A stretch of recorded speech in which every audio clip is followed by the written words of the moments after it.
Oke, sekarang teman-teman sesi tanya jawab yang untuk para subscriber channel Miftahul Ulum yang sudah berkomentar di channel kita akan membacakan beberapa komentar dari teman-teman ya, dan langsung dijawab oleh Ustadz Abdullah Zuhad nih Ustadz. Ya, siap.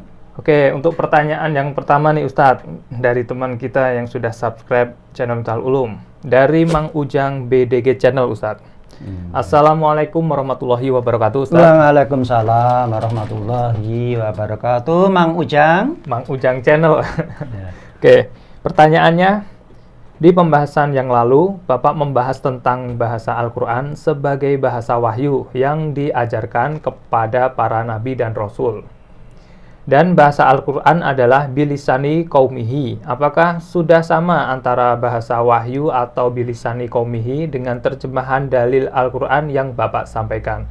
Saya masih belum paham. Terima kasih Pak Ustadz. Nah, jadi ini Ustadz intinya adalah bahasa bilisani atau bahasa Al-Quran ini apakah sama ya? Langsung dijawab saja. Baik, Mang Ujang Channel ya. Pertanyaannya bagus ya. Cuma kalau Mang Ujang pernah ya mengikuti kajian ini, memang dalam kajian Al-Quran satu bahasa, itu kan yang kita bahas kan tiga anak tema. Ada golongan bahasa, kan? Ada bentuk bahasa, dan ada seluk-beluk bahasa. Ya, dalam pembahasan golongan bahasa, kan awalnya bahasa itu satu.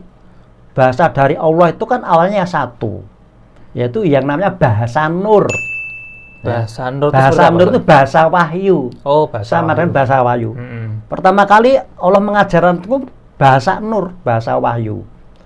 Tapi dalam perkembangannya, dengan semakin berkembangnya penduduk di dunia ini, dari bahasa wahyu ini kemudian ada yang mengalami perubahan kata, ya.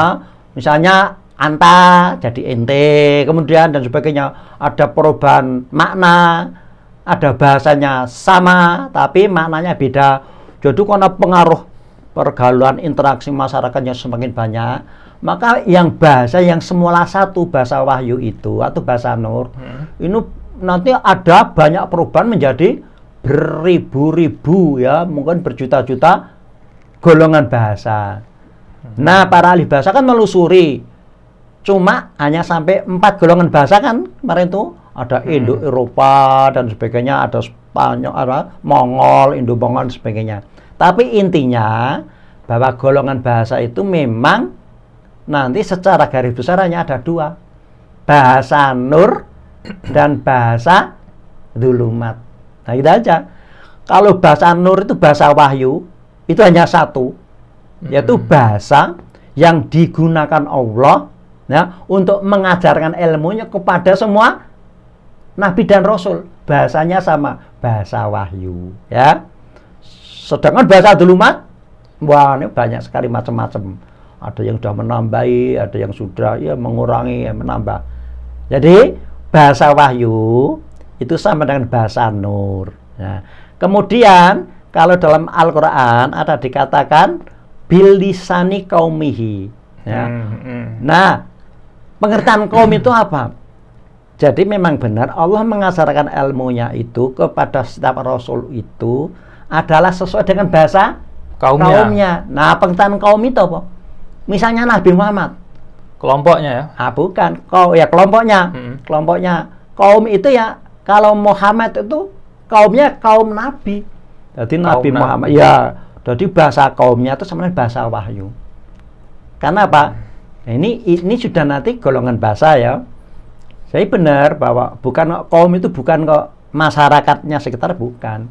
Nah, kebetulan Nabi Muhammad itu karena tinggal di Arab, dan bahasa Arab ini bahasa yang paling mendekati dengan bahasa wahyu yang asli.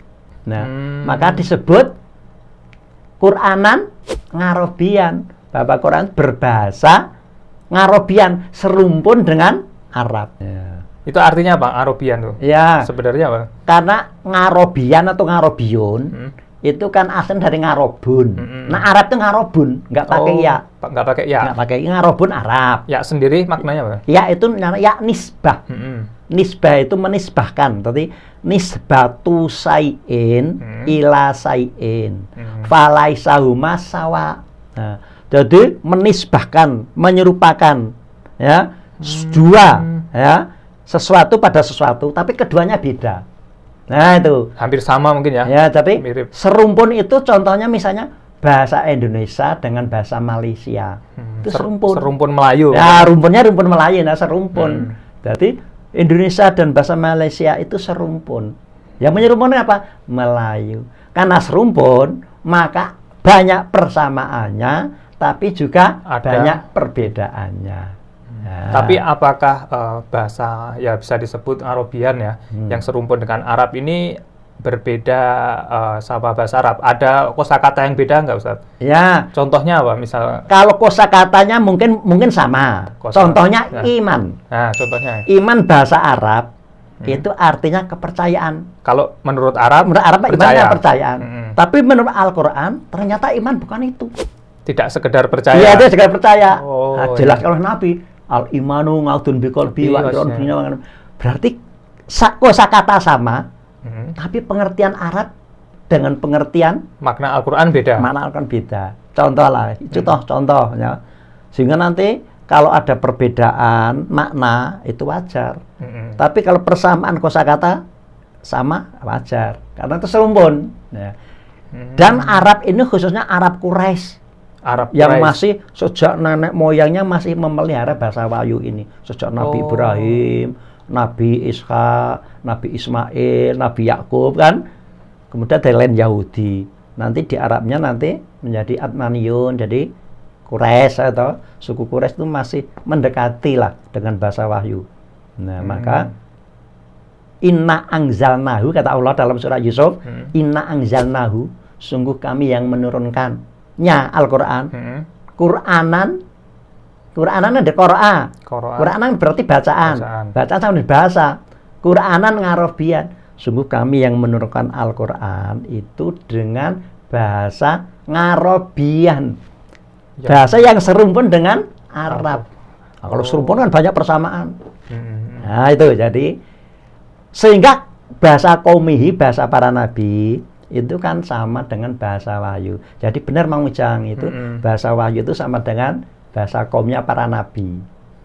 Ya. Jadi ini ada pertanyaan menarik juga nih Ustaz mengenai bahasa Arabian. Apakah semua nabi yang diturunkan oleh Allah Subhanahu wa taala yang untuk menyampaikan wahyu itu bahasanya sama? Semua bahasa dari Adam sampai Nabi Muhammad SAW itu sama? Iya, sama. Itu bahasa apa tuh yang dipakai dari? Ya itu bahasa Wahyu. Bahasa Wahyu ya. Jadi nanti dalam beberapa ayat kan ditegaskan, la nufarriqu baina ahadim min rusuli.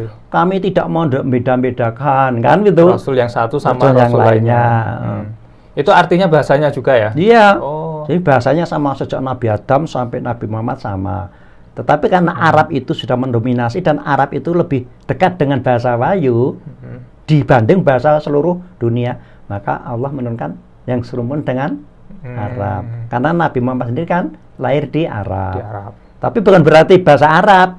Sebab kalau bedanya lagi, kalau bahasa Arab kan berkembang. Tapi ke bahasa Wahyu nggak berkembang. Al-Quran seperti itu sampai besok.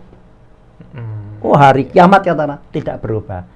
Nah, bahasa Arab berubah, berkembang, dan kadang-kadang menerima akulturasi masukan dari misalnya Quran nggak ada istilahnya sabun, nanti ada bisobuni ya misalnya gitu. Jadi ada gitu. Ya ada penambahan. Arab itu masih menerima perubahan-perubahan, tapi kalau Al-Quran enggak.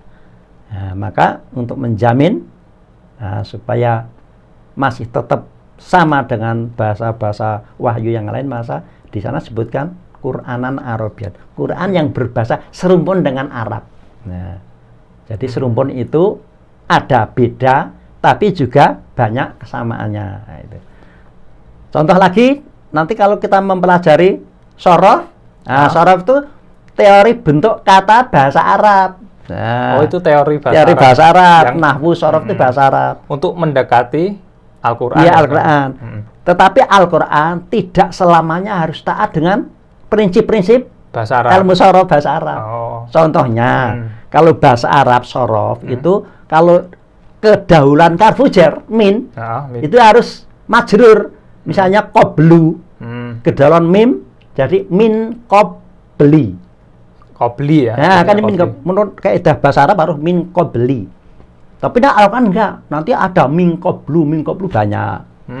Jadi Al-Quran tidak selamanya tunduk pada kaidah bahasa Arab. Ya, itu. Contoh aja itu. Artinya ada perbedaan antara bahasa wahyu dengan bahasa Arab. Jadi kalau Al-Quran dianggap bahasa Arab yang mana? Kan itu banyak sekali toh. Oh. Arab yang mana? Wah itu. Padahal di Al-Quran cuman Arabian tadi. Arabian. Menyebutkan Arabian. Ya, Arabnya macam-macam juga nanti. Arab, Himyar, Arab, ya dengan Afghanistan, Pakistan kan lain-lain nanti. Dan juga untuk menafsirkan Al-Quran ini belum tentu orang Arab sendiri paham mungkin. Ya, belum tentu. Harus dipelajari lagi mungkin. Ya, contohnya kan Abu Jahal, Abu Sufyan. Belum tentu paham, ya. Mungkin paham tapi nggak mau ya juga bisa juga. Paham tapi nggak mau juga bisa. Tapi belum tentu, tidak menjamin kalau orang Arab mesti paham Al-Quran. Bahasa wahyu itu sama dengan bahasa An-Nur, sama dengan yang dimaksud dengan bilisani qaumihi. Bilisani qaumihi. Nah, lisannya kaumnya itu, bahasa kaumnya itu kaumnya para nabi. Jadi kan Nabi Muhammad, Nabi Nuh, Nabi kan itu kaum-kaum penabi toh. Maka Allah mengutus itu dengan bahasa kaumnya. Nah, kaumnya para nabi gitu. Nah, jadi sama ya Mang Ujang ya, bahasa wahyu itu ya sama dengan bahasa qaumihi. Ini Mang Ujang juga menyebutkan apakah bilisani qaumihi sama dengan terjemahan dalil Al-Quran? Iya, sama. Terjemahan. Terjemahan qaumihi itu kan kaumnya. Iya, kaumnya itu sebenarnya komunitasnya loh. Komunitasnya. Kalau komunitas kaumnya itu komunitasnya bukan komunitas dalam arti bangsanya loh ya. Ya, komunitasnya itu kan Nabi. Nyanya Nabi ya. Misal Muhammad, ya kaumnya Muhammad itu kaum Nabi kan. Komunitasnya kan Nabi gitu. Jadi terjemahannya itu bahwa bahasa bilisani qaumihi itu sama dengan Quranan Arabian.